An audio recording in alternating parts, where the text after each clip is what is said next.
Hello everyone and welcome back. My name is Sparks and this is Gamemode 4, the series where I create command block modules that change and modify the gameplay experience. And today, after over a year and a half of planning and work, I'm finally ready to release my custom terrain module.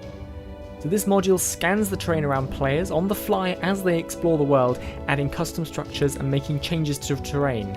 Importantly, the changes are seed specific, meaning every person with the same world should get the same changes from where structures spawn to what's inside them, and it's designed to be expandable so more world changes can be added over time, something that I'm definitely planning to do.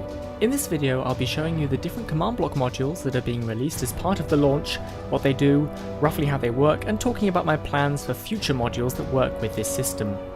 At this point, it is worth me mentioning that you do need a good computer to use this module. Despite my best attempts to reduce as much lag as possible in this module, it just does so much that a good processor is needed to handle it. Let's start the video with an overview of how the modules are split up and what they do, then we'll go over how they work. So every custom terrain world needs the base module. This is responsible for scanning chunks around a player to work out what changes, if any, need to be made, and also powers and controls the other modules to make sure they all do their thing when they're supposed to. It uses a concept by Vubi to find chunk corners, but more about that later. The other base module is the structure populator. This fills the dungeons and towers with chests and spawners, so you'll need this one if you want structures in your world. On top of this, I've released 3 cosmetic modules that actually make changes to your world. One to modify biomes to make them prettier, one that adds new, more difficult types of dungeon, and a third that adds towers full of spawners and loot to mountains. Any or all of them can be installed to customize your terrain experience.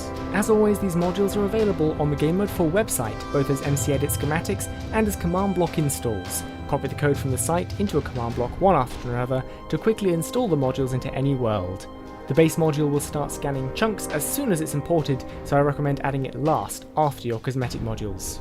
Okay, so let's get started talking about how the individual modules work. So I'm going to break it down and kind of demonstrate and explain what it's doing. At the top of the screen there is a navigation menu with clickable links to the different module explanations, and then a link to the conclusion at the end as well if you're not interested in this bit.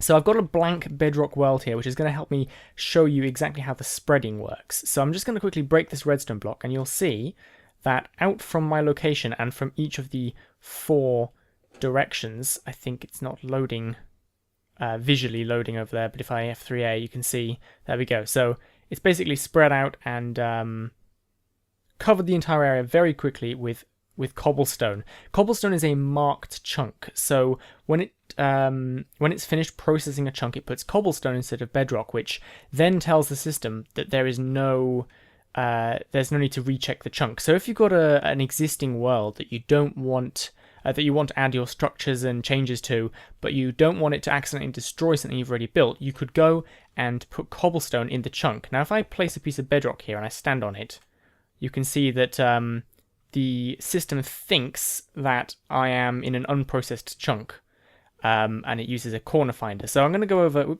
I'm just going to fill these back in at one point. There we go. So if I just quickly teleport 1,000 blocks out, or 100 will do, you can see it's spreading ahead of me there again. It's pretty much as fast as you can fly. You can catch up with it in Gamemode 3, but otherwise it keeps ahead of you pretty well. So let me just head back to the redstone, which is just over here, and I'll sort of show you how it's split up and what the different parts of this module do. Okay, so there are various sections to this module. The first is, this is the main clock, which powers everything to do with the chunk checking. There's a fill clock up here. This is the only fill clock in the entire system. And the simplest part is probably this chunk of command blocks right here. It is simply adding scoreboards to the world and initializing and starting up the module. There is a comparator right here when you first import this into your world, but it gets deleted as soon as it's used. So this hopper clock here just is useless after that. It just one time powers everything in that square there. So let's go through this sort of stage by stage. So the first thing that happens is we need to detect unchecked chunks. So to speed up the scanning process, it checks for bedrock directly below a player, 10 chunks in each of the 4 directions of the player as well. So if I was to reach the chunk boundary, right now, if I go in this direction, hang on, if I head off in this direction, you'll see the bedrock is there. It has stopped checking, and that's because when the armor stands spread their chunk checking, they get killed at the very edge of the loaded chunks. Now, as I approach this edge, you'll see that it starts checking again. This is because, as well as directly below me, it's checking 10 chunks ahead. This does mean that if your view distance is lower than 10 chunks, your scanning experience will be reduced. Similarly, the more chunks that you are checking at a time, the laggier the system gets. So you want to bear that in mind and maybe not set your server or personal render distance to 32 chunks or something huge like that. I recommend the standard 10 to 16, really. So once we've decided whether a chunk needs to be set, it basically generates a number 0 for below you, 1, 2, 3, 4 in the directions. It then summons a corner finder armor stand directly below the player. There's a few other things that this line does. First of all, there's checker overflow. So if it detects more than 250 chunk checkers, which are the armor stands which check the chunks and spread out, it kills all of them. This is because sometimes the armor stands manage to duplicate themselves, and you end up with hundreds of them, and that can cause quite a bit of lag. So if that happens, it just kills all of them, and that just arrests the scanning process until you walk onto an unchecked chunk, and then it'll restart. It also kills old stands. So once an armor stand has checked a chunk, it will kill itself, but sometimes it misses it and it doesn't kill it for some reason I don't know. So if an armor stand is more than 2 clock pulses old, it will be killed by this system as well. Now this bit over here is in charge of the actual spreading mechanic. So the way that this system spreads is it starts under the player, and it will go in a plus shape like this around the player, and then each of these will then try and summon one here, here, here, and here. And already you've got like a duplicate here. So that system is for making sure that a chunk that hasn't already been checked, like this middle one here, isn't checked again. Or if you've got this one and this one, they'll both try and check this one. So you have 2 armor stands in this. So to avoid them sort of building up like crazy, and there are slimes everywhere now, peaceful. To avoid them building up like crazy, there's some mechanics which check whether there's more than 1 armor stand per chunk and kills unnecessary ones. So that's the main spreading mechanic. Is actually fairly small in command block count. This bit over here is quite important. This is a concept by Vubi, which was then modified into more or less the block of commands you see here by a YouTuber called Staffen? I can't pronounce his name. And for the life of me, I haven't been able to find his channel again. If you know his channel, please link it in the comments, because he deserves credit for this. Vubi's original version didn't do this in a tick. So what Vubi's design does, and what Staffen managed to get so compact in one ticky, is it gets the coordinates of a player and puts them into a scoreboard. So when a player is on an unchecked chunk, the difficulty with this whole scanning process was making it seed specific. It needs to check exactly the same chunks in exactly the same spot for every single world, which means that since players can be anywhere in a chunk, that just won't cut it. You can't spread out from directly below the player. You need to find the corner of the chunk the player is in. Now, the way my system works is it actually checks 2 by 2 chunks at a time. So if I'm here and the chunk boundary is here, it might actually check from this chunk boundary over here, because it's doing 2 by 2 at a time. What this basically means is that the first thing I do is I use Staffen's version of Vubi's design to get the coordinates of the player into a scoreboard, which I believe is called POSX. See if I can quickly find it. Scoreboard objective set to the sidebar. Okay, there's no scores in it currently, apparently, but that's probably because I'm not on any bedrock. But basically, it puts my X and my Z into a scoreboard, and what happens next is this little bit that I added on the end here, which finds the chunk corners, and this uses modulus. So it's basically moving the armor stand in the negative direction until it has a modulus 32 of 0, which means that it's found a chunk corner. So basically, armor stand is summoned under the player. Coordinates of the player are gained using Staffen's system, and then my modular system moves the armor stand into the chunk corner, all in a single tick. This is also used to, originally it only did players. I very, very slightly modified it so it can also get the coordinates of armor stands. So this is also used to get the coordinates of chests, and for the structure population module, which fills the chests based on their coordinates. Again, very seed specific. And the final thing over here, GM4C process. Any armor stand with this name will set a redstone block under itself every second, similar to the custom crafting, and this is used by any chunk changes, any chunk change modules. So all of the biome changes and the towers all use this as the moment that this armor stand pulses, which is controlled over here, the moment that that armor stand pulses is the moment that the chunk is marked but hasn't been marked as completed. So it's like the between point while the chunk is being processed, and then in that one tick you have a chance to process the chunk in any way you want. This one here particularly simply kills any chunk checking armor stands that have cobblestone at their feet, which is how we delete them once the checking is done, because there's no leftover armor stands once the scanning is finished. So that's basically how this module works. You are more than welcome to play around with it and have a look at it yourself. If I just go out here, you can see the spreading happen again. So you can see that didn't appear directly below me. It started off slightly off to the side because I wasn't quite at a chunk boundary. And that's basically it for this module. Next, I think I'll talk about the terrain changes module. Alright, so next up, let's talk about the terrain modification, the Cooler Caves module. That's this one here. For demonstrative purposes, I've added signs, and I've split it up into the 3 terrain changes that it makes. So there's our custom terrain module base over there, and you can see that all of these C process armor stands are flashing. So basically, what this is doing is essentially detecting what biome the chunk is in, and then modifying it accordingly. Now, there are 3 biomes which are affected. The main reason why there are 3 is these are 3 of the easiest to detect.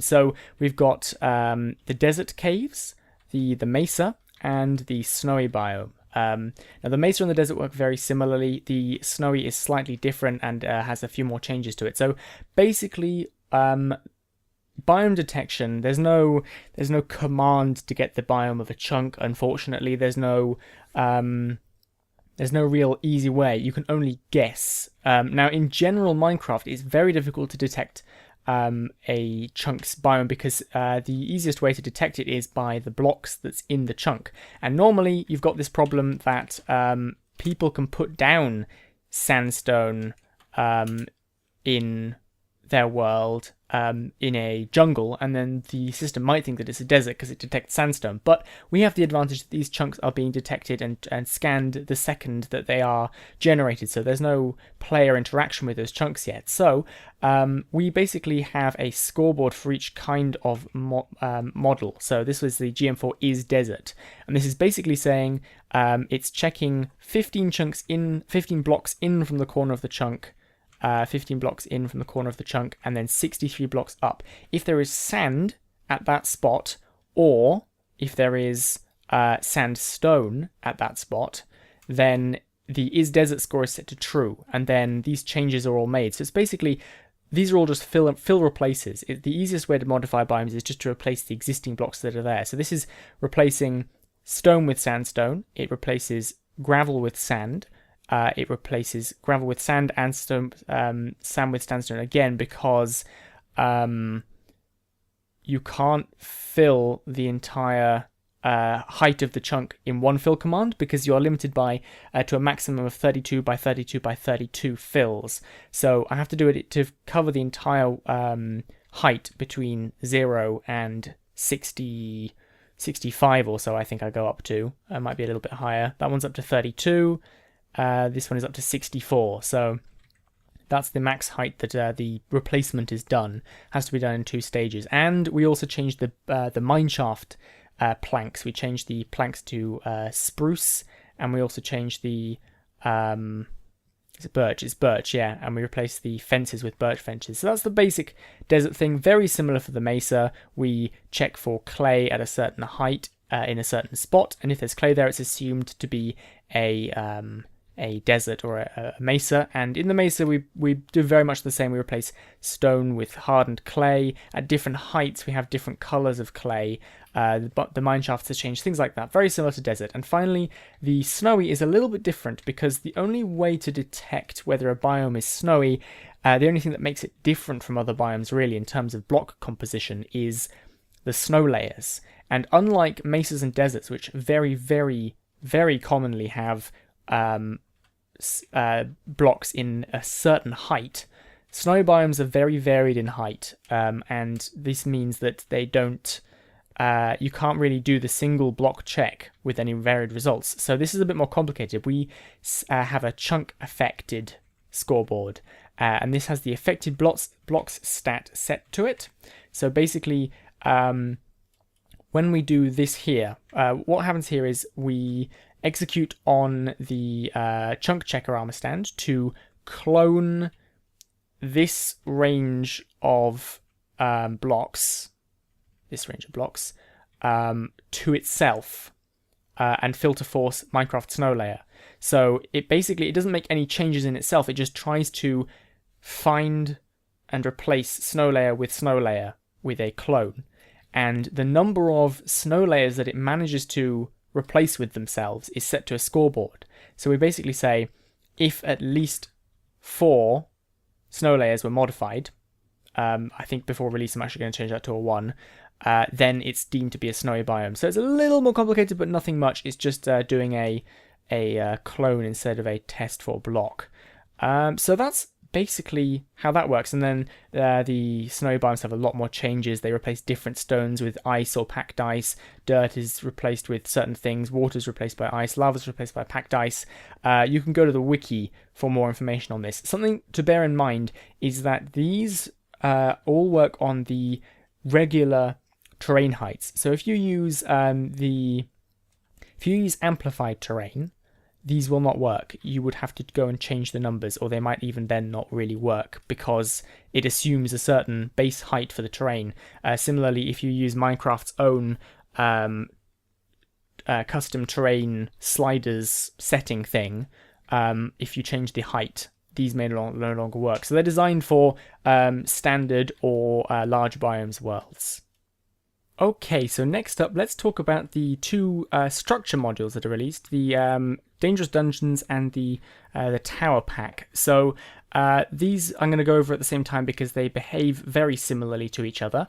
And in general, yeah, I can just go through them over at once. So both of them, as you can see, have got 1 C process armor stand. This is triggered whenever it's time to detect whether a chunk should have a structure in it. And then there's 1 strip per structure. So there's 1 dungeon and there's 3 towers released. So let's quickly go over and start off with the dungeon here. So when the C process triggers, the first thing is to detect whether a chunk should contain a dungeon or not, potentially. So the first thing it does is it detects to see whether there is stone at Y6 above the armor stand, specifically granite. So if that's correct, if that happens, then there's a armor stand called Almost Dungeon, which is summoned. Now, something interesting about the way Minecraft works, the bedrock floor is used for a lot of calculations in the structure population module I'll talk about last, but even though it's seed specific, it's actually Minecraft specific. Every single seed, every single world in Minecraft has exactly the same bedrock pattern in it.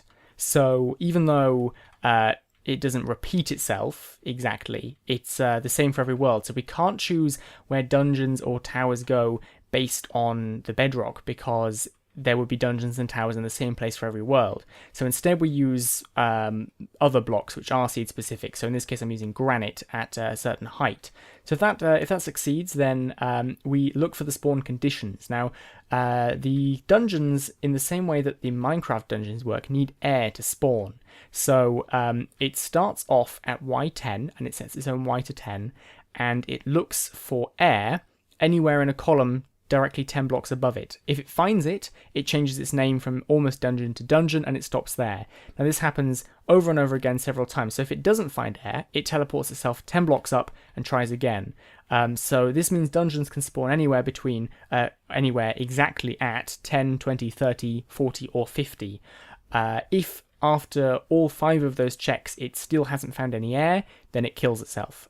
So this way dungeons have to spawn at air, and it means that generally, theoretically, dungeons are more common lower down than they are near the surface.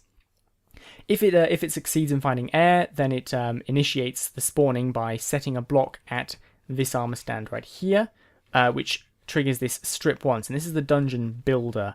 Now, something interesting, and one of the challenges with this module is normally if you want a structure to spawn somewhere, you can just have like a template of it built by the redstone and just clone it over. However, you can't use 2 relative coordinates. So because these modules could be placed anywhere in the world, that's kind of how Gamemode 4 works, I can't have a template because I can't reference it. So instead I have to build the dungeon piece by piece using various fill and set block commands. So I'm just going to quickly set up an armor stand over here and we can see roughly how this works.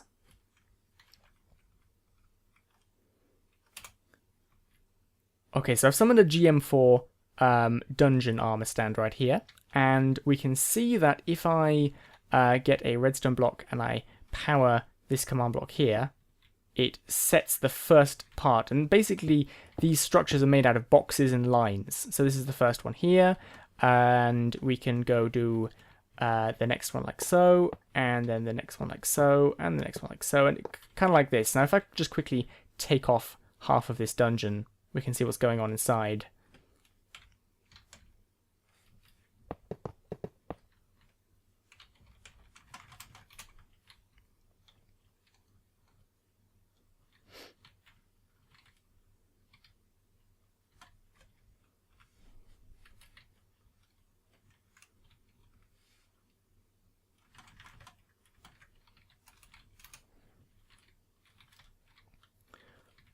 Okay, so I've kind of sliced the dungeon in half here. You can see the armor stand still sitting at the bottom.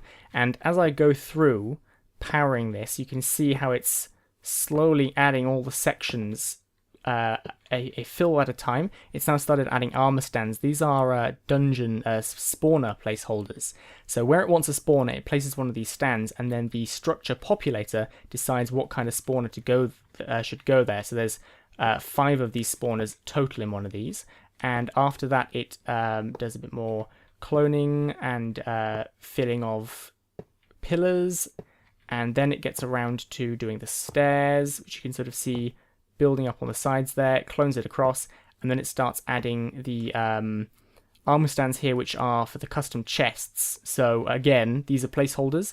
The structure still sets chests down, and this is all generated in a single tick. So you can see there are now chests down there. And then the structure populator is responsible for actually putting things in the chests. And it goes through all of that. It gets the coordinates of the chest as well, using the same system over here that's used to get the player's coordinates. And that is then used to detect the shape of the, the contents of the chest later on.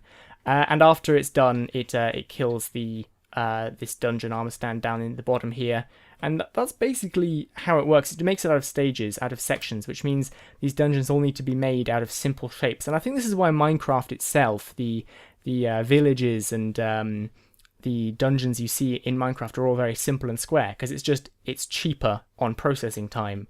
The towers work in very much the same way. So if we go over here, you can see the C process here. It starts off by checking for a condition, a locational condition. So in this case, it's checking for several things are required to make a tower spawn. So first of all, it looks 10 blocks into the chunk at Y6 for granite.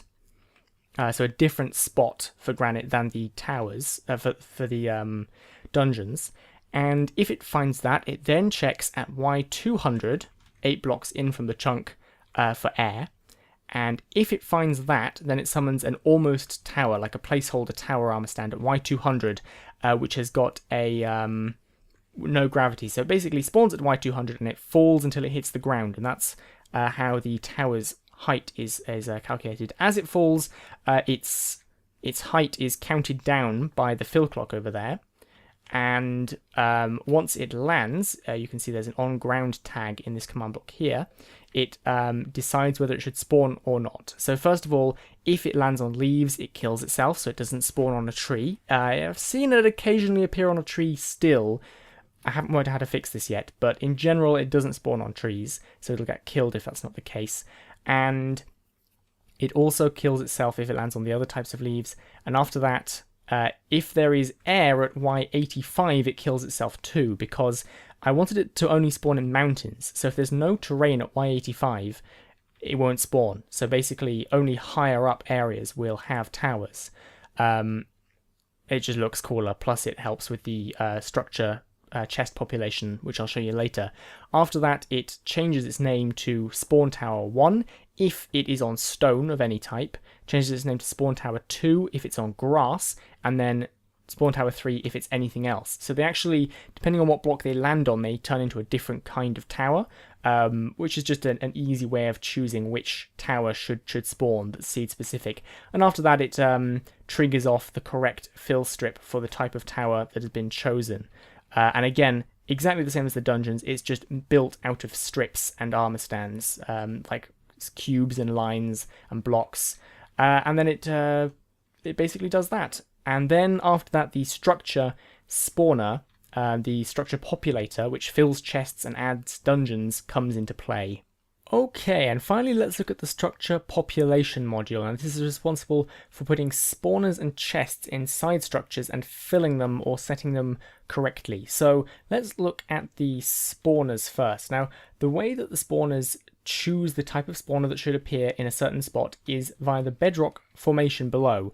Now, earlier I said that bedrock is the same in every single world, so it can't be used for randomizing, but considering the position of the dungeon itself is randomized, we can use the bedrock now for a really easy way of getting our dungeons. So let's have a look here. So let's have a look. I'm just saying let's have a look a lot now, aren't I? There is various bedrock combinations. There are 4 kinds of bedrock combination you can have between Y3 and Y4, which is none, 1, 1 above, or 2. And we use this to choose between one of 4 spawner types. Interestingly, these are more or less common. So this is probably the most common, and I'd say this is probably the least common. So using that, we can actually slightly weigh which spawner appears in which, how frequently. However, I've not really done any tests to prove which one's which. So let's just quickly summon some spawners. So these are armor stands which would normally be generated by the structure, and they are called they're called spawner 1 basically. So when the structure is done and ready, it triggers a redstone block set for spawner 1, and all of these will turn into different spawners depending on what the bedrock formation below them is like. Very easy. We've got creeper, which is supposedly the rarest, spider, skeleton, and zombie. Now with this, there's a limitation of 4 spawner types. So to get around this, we have spawners 2, and we can add as many of these groups of 4 spawners as we like. So the towers would generate these armor stands called spawner 2 instead of spawner 1 in the location where they want spawners. And when the system powers them, you'll see we get 4 different kinds of spawner. Now, if I were to, you see this is currently the wither skeleton.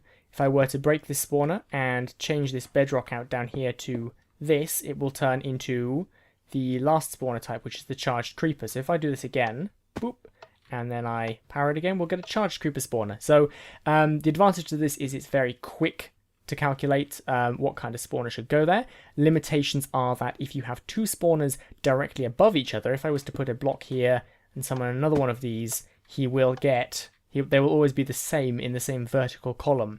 To get around this, the towers I've designed and the dungeons I've designed don't have any spawners that are directly above each other to increase the variation. So that's something to bear in mind with these structures. The other limitation is there's a limitation of 4 types per group, but you could mix it up and have spawner 1, spawner 2, and spawner 3 armor stands in your dungeon to choose a wider range of mobs. So that's how that works. It's very simple and very effective. The chest population is quite a bit more complicated. Basically, it uses when the chest is when the armor stand for the chest is spawned, it gets its X and Z coordinates from this base module here, and it gets its Y coordinate from the dungeon itself. The Y is important because I've weighed it so that better items appear lower down, like deeper underground and higher in the air. So deeper dungeons and taller towers will have better loot in them than mid-range things. So this uses again, it uses the bedrock in combination to the coordinates of the chest. There's a maths formula which was invented by Crazyman47 to randomize the contents of these chests. So there's a limitation of 4 items per chest. However, to mix things up a little bit, what I basically have is there are like chest templates. So when a chest is spawned, it is first filled by one of 4 combinations of chest fill, which I don't think I can find offhand. Yeah, this is all the main calculation, but it basically chooses one of, I think, 8 chest types, which just have like bones and rotten flesh and seeds and knickknacks scattered around, and then the 4 central slots, four central slots, there's no center, but 4 central slots are used. Oh, I remember it. Yeah, it's these 3 and the top one are used for the actual goodies.